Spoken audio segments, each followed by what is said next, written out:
nhiều người chia sẻ về cái cách mà sử dụng thuốc kích thích để kích cái mầm gốc. Thì các bác có thể là tham khảo những người đó là áp dụng cái phương pháp kích. Nhưng mà riêng đối với kênh của em thì em không sử dụng cái việc mà dùng thuốc kích thích để kích mầm gốc, mà em thiên về cái việc mà em làm cho cây phi điệp của em nó lên mầm gốc một cách tự nhiên. Thì cái lợi thế mà cái mầm gốc lên tự nhiên ấy là cây lan của mình ấy sau này nó rất là khỏe. Em chào các bác nhé. Em chúc sức khỏe tất cả bác xem video nhé. Hiện tại bây giờ là tối của ngày mùng 10 tháng 3 dương lịch. Thì hiện tại là vườn em rất là bừa bộn, bởi vì là em đang dọn dẹp lại cái khu vườn này của em để lấy không gian, lấy chỗ để em trồng một số các loại cây cảnh khác ở trên cái khu vườn lan này của em các bạn. Trong cái thời gian vừa rồi ấy là bắt đầu là đầu tháng 3 dương lịch là mình tưới nước trở lại cho cái vườn lan của mình. Thì khi mà tưới nước trở lại ấy, thì những cái cây phi điệp của mình ấy mà trong quá trình mình cắt nước là 2 tháng, và sau khi tưới nước trở lại ấy, thì là tất cả cái bộ mầm gốc ấy là bắt đầu là bật lên. Thì đấy là đối với những cái cây mà mình đã đủ tiêu chí là mình cắt nước và có cái thủ thuật là bật lá gốc ở trong cái tháng 11 dương lịch của năm trước ấy. Thì những cây đó thì không làm gì. Thế nhưng mà vừa rồi là có một số bác là có hỏi em ấy là đối với những cái cây mà nó vẫn còn chạy ngọn, nghĩa là nó thắt ngọn muộn ấy và thân của nó vẫn còn non, và cái quá trình cắt nước là không được đủ thời gian, thì những cái mầm thì các bác có hỏi em ấy là những cây đó thì nó có lên mầm vào cái thời điểm tháng 3 mà khi mình tưới nước trở lại hay không.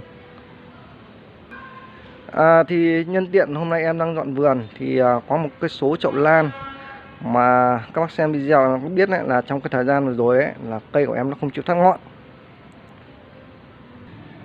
Thì trước tiên em mời các bác là xem tình trạng của những cây đó nó như nào nhé.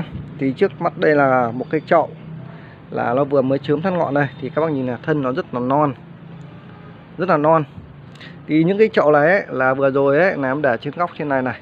Đấy, là em có quay cho các bác xem. Đó là những cây mà nó không chịu thoát ngọn ở trong vườn lan của em. Đấy. Thì bây giờ đây cả cây nữa này là nó vừa chớm thoát ngọn này. Thì bây giờ quay xuống phần gốc để xem nó như nào các bác nhá.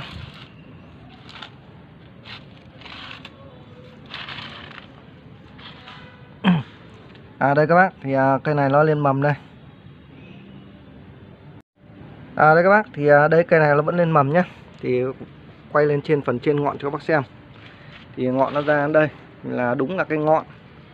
Đấy, đúng là cái ngọn mà em vừa quay các bác đây, là nó mới chớm thoát ngọn mà nó vẫn cứ lên mầm. Thì sang cái chậu này nữa, sang cái chậu này. Đây là một mầm này các bác này. Đây một mầm. Bên này cũng lên mầm. Cây này cũng lên mầm. Đó, thì đây nó là cái chậu, những cái chậu mà nó không chịu thoát ngọn ở trong vườn lan của em. Đây, nhưng mà đến thời điểm này nó vẫn cứ lên mầm. Và tiếp theo nữa ấy, là cái chậu phượng hoàng sa bẫy này của em này. Và em quay cho các bác xem ấy, là vừa giờ thời gian rồi là nó cũng không chịu thoát ngọn, và bây giờ nó mới chớm thoát ngọn thôi. Thân nó rất là non. Đây, nhưng mà cái chậu này ấy, nó vẫn lên mầm. Đây, mầm nó to đằng khác rồi các bác. Đấy, mầm nó to đằng khác mà.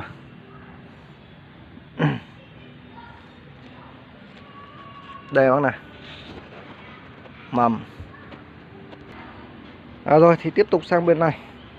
Sang bên này là mầm của nó đây các bác. Đấy, mầm nó lên to rồi đấy. Chỗ này của em hơi chật nên đi nó hơi khó. Đây mầm này các bác. Đây, cái gốc này cũng đang sưng đây.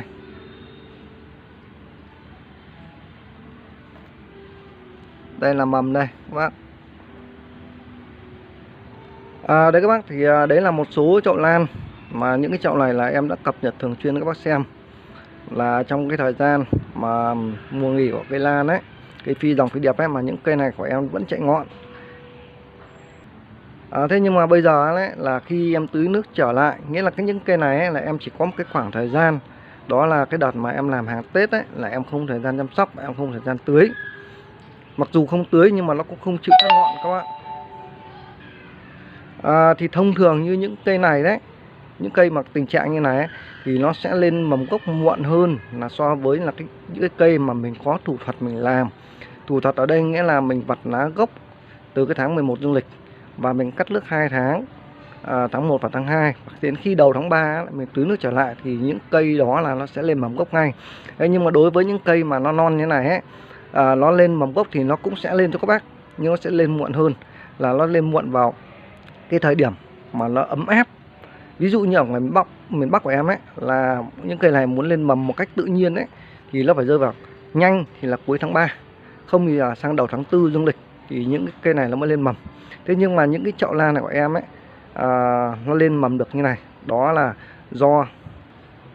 do cái chế độ em chăm sóc ở trong cái năm trước. Đấy, em sử dụng là cái GE tăng trưởng, là trong cái năm trước ấy là em tưới cho những cái cây lan của em. Nên là chính vì vậy là những cây này ấy, nó vẫn cứ lên mầm gốc vào cái thời điểm này. Thì cái lý do mà tại sao nó lên được ấy, bởi vì là khi mình chăm sóc ấy, cái cây lan của mình ấy, là cái bộ rễ của nó rất là khỏe và cái lực cây rất là khỏe. Thì những cây này ấy, là khi mình tưới nước trở lại ấy, là nó vẫn cứ lên mầm bình thường. Nhưng đấy là những cây khỏe thôi các bác. Còn những cây yếu ấy thì nó vẫn là lên mầm gốc muộn hơn là so với là những cái cây đủ tiêu chí. Thì bây giờ em sẽ tổng kết lại cho các bác nhá. Thì những cái cây mà thân nó vẫn lon và nó thắt ngọn muộn thì nó sẽ lên mầm gốc, nhưng mà nó sẽ lên mầm gốc vào cái cuối tháng 3 dương lịch hoặc là đầu tháng 4, và thậm chí là có cây nó sẽ lên mầm gốc muộn hơn.